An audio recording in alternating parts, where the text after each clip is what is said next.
So, I mean, we're heartbroken. I mean, I don't know how else to put it. There's just really no words at times like this. Devastation in Des Moines, 2 police officers gunned down in their cruisers. The suspect firing as many as 30 times at one of the crime scenes. More complete coverage starts now. Live from 7 Burlington Station, this is Omaha's news leader.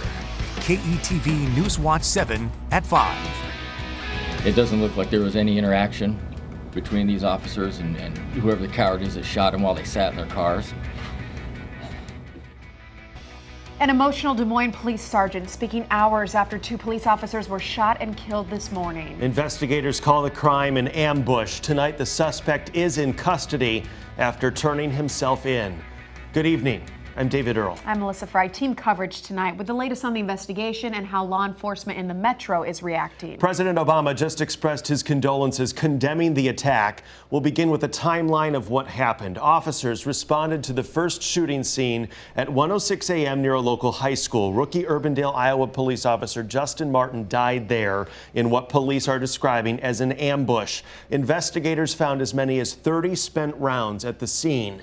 20 minutes later, a second shooting kills Des Moines Police Sergeant Anthony Beminio. Both men died sitting in their cars. Now, law enforcement identified that suspect just before 7 a.m. as 46-year-old Scott Michael Green. About 2 hours later, police say Green flagged down a DNR employee, gave them his ID, and told them to call 911. Authorities arrested Green and took him to a Des Moines hospital. Cameras captured this video as he arrived around 10 a.m. The faces now of the fallen officers. Sergeant Anthony Beminio, promoted last year within the Des Moines Police Department, and Urbandale police officer Justin Martin. He was on the streets for just under a year. And tonight, those who knew the men speak with heavy hearts. KETV News Watch 7's Alexandra Stone begins our team coverage with what we're learning about the 2 men. David, Melissa, Des Moines police officers say Sergeant Anthony Beminio, who they called Tony, was dedicated to his wife and children and a solid performer on the force. Officer Justin Martin described as a young man with a bright future who had just been approved to patrol on his own 2 months ago. We know Sergeant Beminio again was just promoted. He had previously served as a school resource officer at several Des Moines high schools and as a robbery homicide detective. He's a great guy in this department, a good friend to a lot of us, a fantastic family man. It's just really hard to lose Tony. Officer Martin is from Rockwell City, Iowa, and had just begun his career. The Urbandale police chief calling it a tragedy that Martin's future was cut short. We were fortunate enough to hire a very good young man. We hired him August 10th of 2015. He started his academy shortly after there, graduating last December from the academy. And both men are alumni of Simpson College just south of Des Moines. The college president releasing this statement today saying, quote, "This is almost too much to bear. We extend our deepest sympathy to the families of Anthony and Justin. We consider them part of our family, too." David, Melissa, back to you. All right, Alexandra, thank you. We're working to learn more about the suspect tonight. We know Scott Green had a beef with local law enforcement about 3 weeks ago, not far from the scene of today's first shooting. Green drew complaints for waving a Confederate and a U.S. flag during the national anthem at an Urbandale High football game. Police arrived when one person took the flag from him. This is a photo Green posted on social media back on October 14th. And here is another YouTube video, also confirmed to be posted by Green. This is him as police escort him off Urbandale school grounds. Green's daughter attends the school. We're told the fallen officers are not in this video, but listen to the interaction. I think I've been assaulted by you. No, You grabbed me. I escorted you outside the stadium, sir. You grabbed me. I escorted you out of the stadium, sir. Around 9 a.m., Green gave himself up along the side this road about 15 miles west of Des Moines. He was suffering seizures and flagged down a DNR employee saying call 911. Green was not armed and his truck was in a ravine. Investigators say the gunman fired as many as 30 shots at the first officer. The second shooting came about 20 minutes later, about 2 miles from the first, and police say evidence at the scene led them to naming Green as the suspect. There's no discussion by law enforcement yet about a possible motive in the attack. Investigators say they have interacted with Green before. Police arrested him twice in the span of 2 days back in 2014. Once when officers tried to search him for weapons after noticing a holster, and then for threatening to kill a man during an argument at an apartment building. Green was ordered to undergo a psychological evaluation after that incident. And with Omaha just 2 hours from Des Moines, the shooting has local law enforcement on high alert. KETV News Watch 7's Chin Doan continues our live team coverage. Melissa, this memorial behind me here at Omaha Police Headquarters reminds officers of just how deadly their jobs can be. And Omaha's police chief tells me today's attacks in Iowa brought back horrific memories of when Omaha's own Officer Kerry Roscoe was killed last year. Now this morning, those ambush-style attacks in Des Moines and Urbandale, Chief Todd Schmatter says after hearing about those, the department was discussing implementing 2-man crews today. But after the suspect was arrested, the chief felt it wasn't necessary.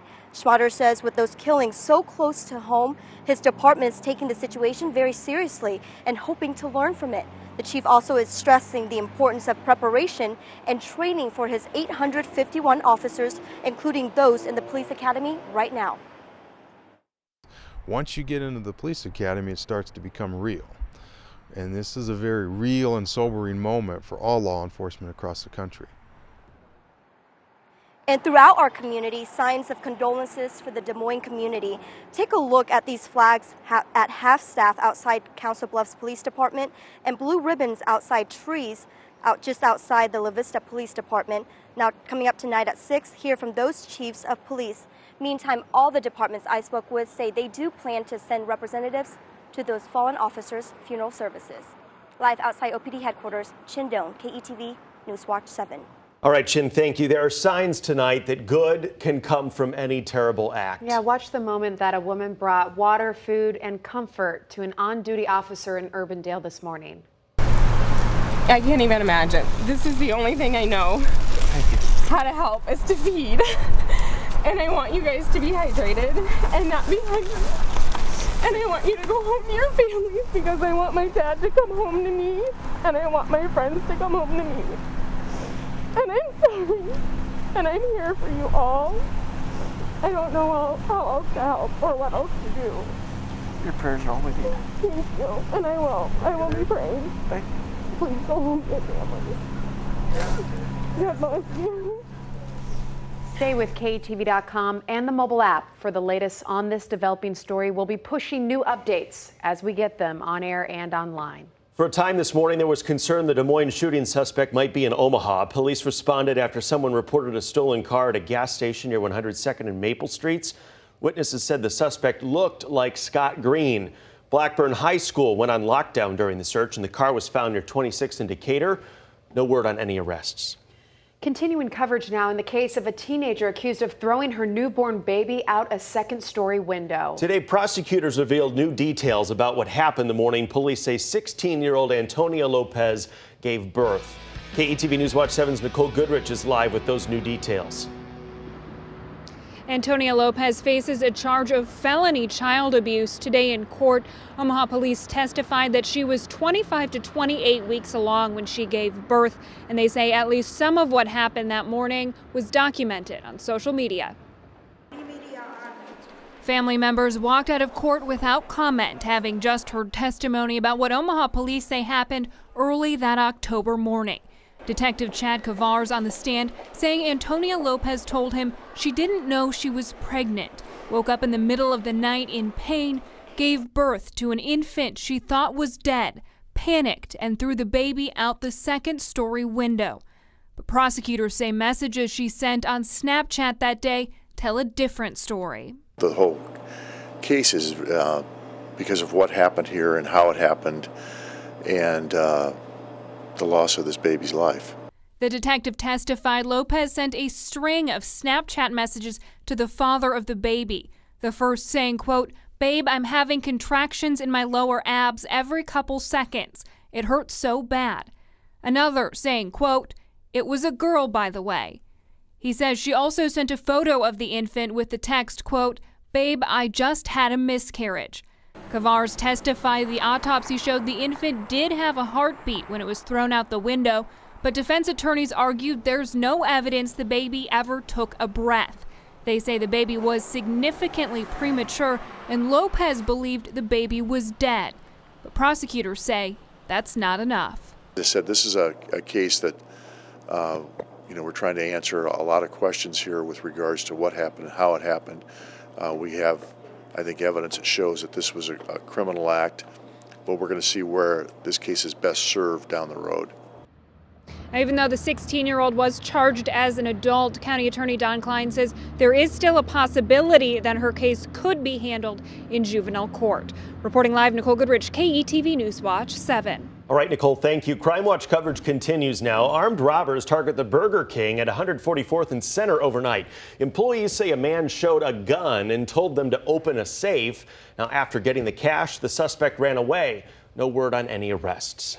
All right, let's go outside right now for another weather update. A beautiful, above average day. Chief Meteorologist Bill Ramby's here with the up-front forecast to plan our evening.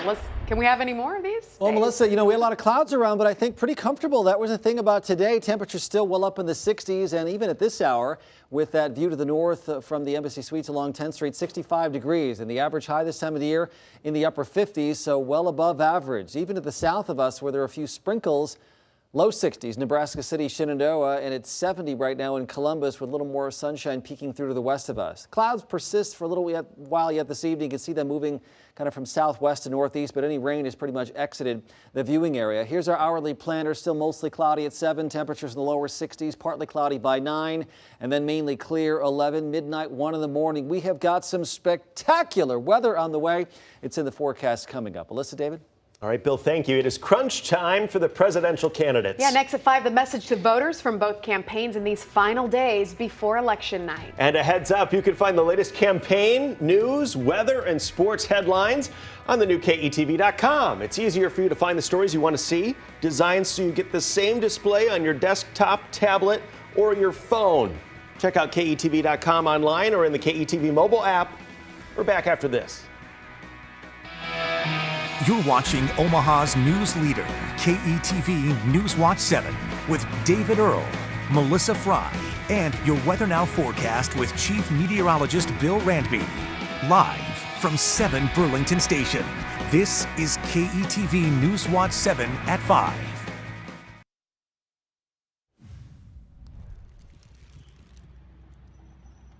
We're back at 5 with a look at the growing tribute outside of the Urbandale, Iowa Police Headquarters. Yeah, people have been dropping off flowers, cards of condolences, all for the 2 officers shot and killed on duty this morning in Des Moines. One letter reads, quote, "We are praying for you guys." And we know that memorial will just keep getting bigger. The Clinton campaign canceled a rally event with Bill Clinton scheduled for tonight in Des Moines because of today's shootings. But both campaigns continue crisscrossing the country, making their final pitch. The latest now from KETV Newswatch 7's Aixa Diaz. David, Melissa, both